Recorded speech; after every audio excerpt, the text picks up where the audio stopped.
मौलाना अबुल कलाम आजाद की यौम पैदाइश के मौके पर आज महबूब नगर के टेम्ब्रिज गर्ल्स कैंपस बॉयज कैंपस में अलग तरतीब यौम तालीम व यौम अक़लियती बहबूद मनाया गया। जिला अक़लियती बहबूद ऑफिसर शंकर आचार्य ने इन प्रोग्राम्स की सदारत की, जबकि बतौर मेहमान खुसूसी इम्तियाज इसाक सदर नशीन रियासती minority finance corporation, Mohammed Abdul Rahman Muzammil सदर नशीन ज़राई मार्केट कमेटी महबूब नगर ने शिरकत की।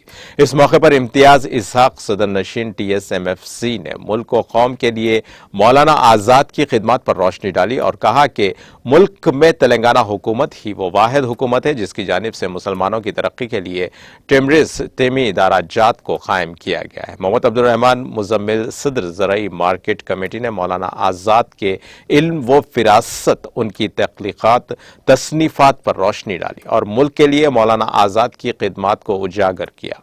इस मौके पर दीगर कायदीन ने भी मुखातिब किया। इस मौके पर अलावा दीगर प्रिंसिपाल और असातिज़ा के अलावा तलबा की कसीर तादाद मौजूद थी।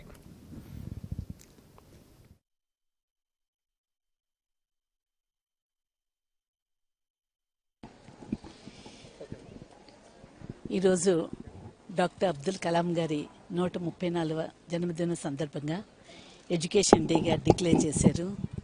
నిజంగా చెప్పాలంటే ప్రజలందరూ కూడా గర్వించదగ్గ గొప్ప మేధావి డాక్టర్ అబ్దుల్ కలాం గారు. ఆయన పేరు మీద ఎడ్యుకేషన్ డే పెట్టడం వల్ల ముఖ్యంగా పిల్లలందరూ కూడా ఆయన ఆదర్శంగా తీసుకుని ఆయన జీవిత చరిత్రను చదువుకుని వాళ్ళు కూడా అంత ఉన్నతమైన స్థానానికి ఎదగాలని చెప్పి ఒక సదుద్దేశంతో ఈరోజు ఆయన పేరు మీద ఎడ్యుకేషన్ డే పెట్టడం జరిగింది. ఇంకొకటి ఏంటంటే మన అదృష్టం ఏంటంటే తెలంగాణ వచ్చిన తర్వాత పిల్లలందరూ బాగా చదువుకోవాలి. ముఖ్యంగా కమ్యూనిటీ పరంగా కూడా ఒకప్పటికి ఇప్పటికీ చాలా తేడా ఉంది. కమ్యూనిటీ పరంగా అన్ని కులాల వాళ్ళు, అన్ని మతాల వాళ్ళు కూడా మంచిగా చదువుకుని వాళ్ళందరికీ కూడా మంచి ఫ్యూచర్ కావాలన్న ఉద్దేశంతో ముఖ్య